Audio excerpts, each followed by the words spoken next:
नमस्कार, प्रणाम दोस्तों। तो दोस्तों आशा करती हूँ आप सब लोग कुशल मंगल होंगे।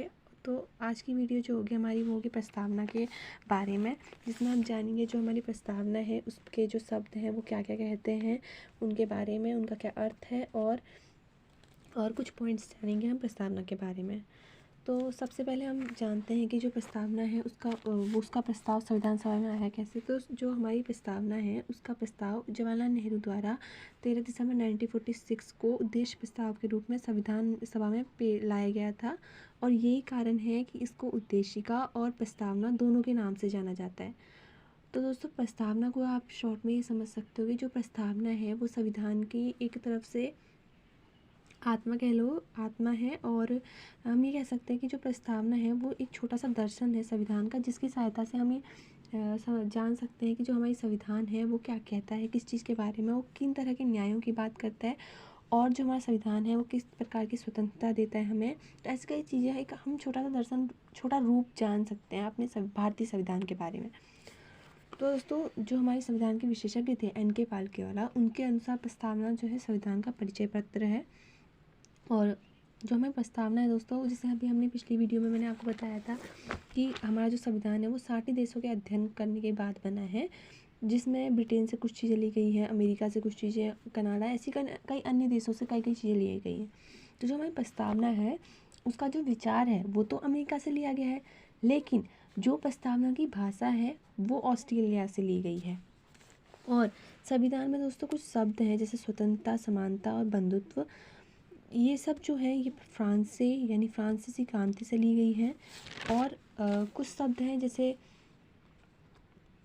और जो हमारी प्रस्तावना है उसमें सामाजिक, आर्थिक और राजनीतिक न्याय की बात की गई है, जिसका मतलब ये न्याय की जो बात की गई उसमें वो लिया गया है पूर्व सोवियत संघ यानी कि USSR यानी कि रूस से। ठीक है। और दोस्तों और कुछ पॉइंट्स जो मैंने आपको पिछली क्लास में बताए थे कि जो हमारा संविधान है वो संविधान को जो अपनाया गया था 26 नवंबर 1949 को इसको स्वीकृत, अंगीकृत व अधिनियमित किया गया था। और जबकि 26 जनवरी 1950 को इसको पूर्ण तरह भारतीय संविधान में लागू हुआ था। अब दोस्तों हम आ जाते हैं प्रस्तावना में। इसमें हम जानेंगे कि हमारा जो प्रस्तावना है उनके शब्दों का अर्थ क्या क्या है। तो दोस्तों अब हम जानेंगे कि प्रस्तावना के बारे में मेन टॉप में आते हैं। तो प्रस्तावना में सबसे स्टार्टिंग जो होती है वो होती है हम भारत के लोग से, जिसका अर्थ है कि भारतीय जो संविधान है वो भारत की जनता को समर्पित है। उसके बाद हम आगे बढ़ते हैं। तो इसमें लिखा है कि हम भारत के लोग यानी भारत की जनता को समर्पित है भारतीय संविधान।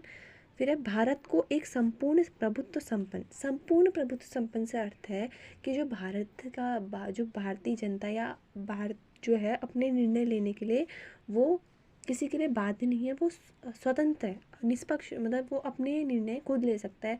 ना तो वो आंतरिक तौर पे बाह्य है किसी के प्रति, ना ही वो कोई बाहरी शक्ति पे मतलब किसी बाहरी शक्ति का उस पर दबाव पड़ सकता है। वो खुद इतना सक्षम है, वो खुद स्वतंत्र है, मतलब कि वो अपना निर्णय चाहे वो आंतरिक मामलों में हो चाहे वो बाह्य मामलों में हो वो खुद ले सकता है। उसके बाद आती है समाजवादी से यहाँ पे अर्थ है कि जो भी अगर कोई उद्योग या कोई भी कानून बनता है तो वो सबके लिए समान बने, और उसमें मतलब ये ना हो कि किसी को इकोनॉमी यानी आर्थिक तौर पर जैसे गरीब वर्ग है, अमीर वर्ग है, तो उसके आधार पर भेदभाव हो, एक समानता हो, सबके लिए एक समान कानून हो। मतलब पंथ निरपेक्ष से अर्थ है कि तो दोस्तों पंथ निरपेक्ष से ये तात्पर्य है कि जो भी जो राज्य है वो किसी के धर्म के आधार पर वो भेदभाव नहीं करेगा। धर्म के आधार पर सबको एक समान माना जाएगा। कोई किसी विशेष धर्म से बिलोंग करता है तो उस पर ज़्यादा अधिकार है या ऐसा कुछ नहीं है, सबको बराबर का हक मिलेगा। उसके बाद है लोकतंत्रात्मक गणराज्य बनाने के लिए तथा उसके समस्त नागरिकों को सामाजिक, आर्थिक और राजनीतिक न्याय, यानी कि यहाँ पे 3 प्रकार के न्याय की बात की गई है। और दोस्तों ऊपर बात की गई थी कि तंत्रात्मक गणराज्य की। तो लोकतंत्रात्मक गणराज्य में हम 2 तरह के चीज़ों के बारे में बात करते हैं, प्रत्यक्ष और अप्रत्यक्ष। प्रत्यक्ष वो हो जाता है जहाँ पे सर्वोच्च शक्ति जो है वो लोग होते हैं, मतलब लोग सर्वोच्च शक्ति का प्रयोग करते हैं। मानिए जो भी अगर कोई उच्च शक्ति है या जो बड़ी मतलब सर्वोच्च शक्ति है उनमें लोग उनका इस्तेमाल कर सकते हैं। लेकिन अप्रत्यक्ष जो लोकतंत्र होता है उसमें होता है कि लोगों द्वारा जो चुने गए प्रतिनिधि होंगे वो सर्वोच्च शक्ति का प्रतिनिधित्व करते हैं। जैसे हमारे यहाँ पे क्या है, अप्रत्यक्ष रूप से चुनाव होते हैं ना। जैसे अभी हम आगे पढ़ेंगे तो हम पढ़ेंगे कि जैसे राष्ट्रपति का चुनाव है या कोई भी लोकसभा या मतलब जैसे किसी के भी हम प्रधानमंत्री, राष्ट्रपति या किसी के भी चुनाव की बात करेंगे तो हमारे यहाँ अप्रत्यक्ष रूप से चुनाव होते हैं। तो प्रत्यक्ष जो है वो है स्विट्ज़रलैंड में, जहाँ पे लोग जो है वो सर्वोच्च शक्ति का प्रयोग करते हैं। लेकिन अप्रत्यक्ष में होता है कि वहाँ पे लोगों द्वारा जो चुने गए प्रतिनिधि होते हैं वो सर्वोच्च शक्ति का प्रयोग करते हैं। उसके बाद हमारा अगला आगे बढ़ते हैं तो हम जानते हैं यहाँ पे कि हम यहाँ पे 3 तरह के न्याय की बात की गई, सामाजिक, आर्थिक और राजनीतिक। यानी कि सामाजिक यानी किसी के भी मतलब कोई उच्च वर्ग से है, निम्न वर्ग से, तो ऐसा नहीं उसको न्याय कम मिल रहा है ना। आर्थिक तौर पे भी यही, राजनीतिक तौर पे भी यही, तो सबको समान न्याय मिले। विचार, अभिव्यक्ति, विश्वास, धर्म और उपासना की स्वतंत्रता। यहाँ पे 3 तरह के न्याय की बात की गई है, सामाजिक, आर्थिक और राजनीतिक। और स्वतंत्रता, यहाँ पे 5 प्रकार की स्वतंत्रता की बात की गई है। विचार की स्वतंत्रता, अभिव्यक्ति की, विश्वास की, धर्म और उपासना की। उसके बाद यहाँ पे हम बात करते हैं समानता की। तो यहाँ पे प्रतिष्ठा और अवसर की समानता की बात की गई है। उसके बाद हम आगे बढ़ते हैं प्राप्त कराने के लिए तथा उन सब में व्यक्ति की गरिमा और राष्ट्र की एकता और अखंडता सुनिश्चित करने वाली बंधुता बढ़ाने के लिए। दोस्तों बंधुता से अर्थ है यानी कि भाईचारा है, यानी कि देश में भाईचारा बनाए रखने के लिए दृढ़ संकल्प होकर अपनी इस संविधान सभा में आज तारीख 26 नवंबर 1949 ईस्वी को एतद द्वारा इस संविधान को अंगीकृत, अधिनियमित और आत्मर्पित करते हैं। यानी कि दोस्तों यहाँ पे हमने अब समझ लिया ना कितने प्रकार के न्याय की, कितने प्रकार की स्वतंत्रता की बात की गई है, कितने प्रकार की समानता की बात की गई है, और समाजवादी का अर्थ क्या है, पंथ निरपेक्ष का क्या अर्थ है, संपूर्ण प्रभुत्व संपन्न से क्या अर्थ है। और दोस्तों यहाँ से एक क्वेश्चन भी बनता है कि जो जैसे यहाँ पे तो आज तारीख दी हुई है ना 26 नवंबर 1949 को अंगीकृत अधिनियम किया गया था, तो हिंदी में भी हमें पता होना चाहिए कि मिति मार्गशीर्ष शुक्ल सप्तमी संवत 2006 विक्रमी, यानी कि जो हमारी अंग्रेजी में तारीख दी गई है वही यहाँ पे हिंदी में भी दी गई। उसके बाद दोस्तों अब हम आगे बढ़ते हैं तो हम कुछ पॉइंट्स जान लेते हैं संविधान की सभा के बारे में, प्रस्तावना के बारे में, जिसमें हम जानते हैं कि जो अभी तक हमने जैसे समाजवादी, पंथ निरपेक्ष, यहाँ पे हमने पढ़ा ना समाजवादी, पंथ निरपेक्ष, और हमने यहाँ पे एकता और अखंडता को बनाए रखने के लिए पढ़ा था ना।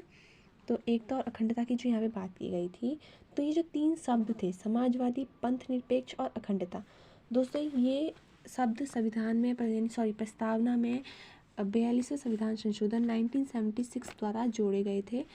और ये शब्द जो जोड़े गए थे ये केशवानंद भारती बनाम जो केरल राज्य केस हुआ था उसके 1973 में, उसके बाद ही ये शब्द जोड़े गए थे। जैसा आप यहाँ पे देख सकते हो, तो यहाँ पे पॉइंट दिया हुआ है कि ये संविधान जो केशवानंद भारती बनाम केरल राज्य 1973 था के मामले में अधिकतर न्यायाधीश ने माना कि उद्देशिका जो है संविधान का अंग है। उससे पहले ये था कि जो संविधान है मतलब प्रस्तावना है उसको ये नहीं माना गया था, संविधान का अंग नहीं माना गया था। लेकिन बाद में ये माना गया था कि केशवानंद भारती बनाम केरल राज्य के बाद इस केस के बाद ये माना गया था कि जो उद्देशिका यानी प्रस्तावना है वो संविधान का अंग है। अतः उद्देशिका में संशोधन किया जा सकता है अगर वो संविधान का अंग है, लेकिन ये संशोधन जो अगर संविधान में किया जाएगा तो वो संशोधन ऐसा होना चाहिए जिससे जो कि संविधान का जो मूल संविधान है उसको में कोई परिवर्तन ना हो। जिससे प्रस्तावना जो उद्देशिका है उसमें फिर यहाँ पे दिया ही गया है कि जो उद्देशिका है उसमें सिर्फ एक बार संशोधन हुआ है अभी तक, 42वें संविधान संशोधन अधिनियम 1976 द्वारा, जिसके बाद प्रस्तावना में 3 शब्द जोड़े गए थे, समाजवादी, पंथ निरपेक्ष और अखंडता। ये तीनों शब्द जोड़े गए। और यहाँ पे आप कुछ पॉइंट्स देखो जो लिखे हैं कि 22 जनवरी 1947 को अपनाया गया था प्रस्तावना। जैसे अभी हमने यहाँ पे पढ़ा कि जो हमारी संविधान में जो प्रस्तावना का जो प्रस्ताव रखा गया संविधान सभा में वो जवाहरलाल नेहरू द्वारा 13 दिसंबर 1946 को रखा गया था। तो यहीं पे वो बताया गया है कि जो संविधान द्वारा प्रस्तावना को अपनाया गया था वो अपनाया गया था 22 जनवरी 1947 को। उसके बाद यहाँ पे जो मैंने आपको स्टार्टिंग में बता दिया था कि प्रस्तावना में स्वतंत्रता, समानता और बंधुत्व के जो आदर्श हैं इनको फ्रांस की क्रांति के द्वारा से लिया गया है। और जो फ्रांस की क्रांति हुई थी वो 1789 से 1799 के बीच में हुई थी। और यहाँ पे एक पॉइंट बचता है बताना दोस्तों, जो हमारे यहाँ लोकतंत्रात्मक गणराज्य की बात की गई है, उसी के तहत यहाँ पे मिश्रित अर्थव्यवस्था के उसी के तहत जो नेहरू जी थे उनकी मिश्रित अर्थव्यवस्था के लक्ष्य निहित हैं।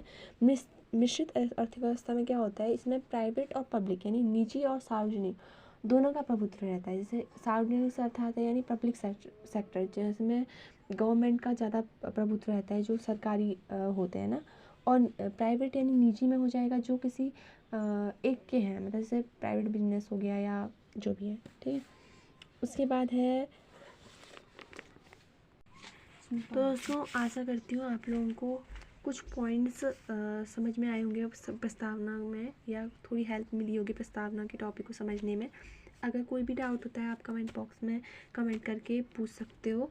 और अगर कोई कुछ पॉइंट्स रह गए हों तो उनको कमेंट सेक्शन में ज़रूर बताना। और अगर कोई फीडबैक हो तो वो भी बताना। और लास्ट में एक वीडियो थोड़ी शॉर्ट ही बनी है, तो लास्ट में यहाँ पे ऐसे आपको एक कुछ पॉइंट्स बता देती हूँ। जो राष्ट्रीय ध्वज हमारा जो तिरंगा है वो 22 जुलाई 1947 को संविधान सभा द्वारा स्वीकारा गया था। और जो हमारा राष्ट्रीय गान है जन गण मन वो 24 जनवरी 1950 को संविधान सभा द्वारा स्वीकृति की गई थी इसकी। और जो राष्ट्रीय गीत है वंदे मातरम उसको 24 जनवरी 1950 द्वारा स्वीकारा गया था। और जो दोस्तों एक क्वेश्चन है आपके लिए कि लास्ट में जो हमारा संविधान जो सब हमारा राष्ट्रगान है उसको सबसे पहले कब गाया गया था और कहाँ गाया गया था। और आशा करती तो अब मिलते हैं अगली वीडियो पे, तब तक के लिए धन्यवाद।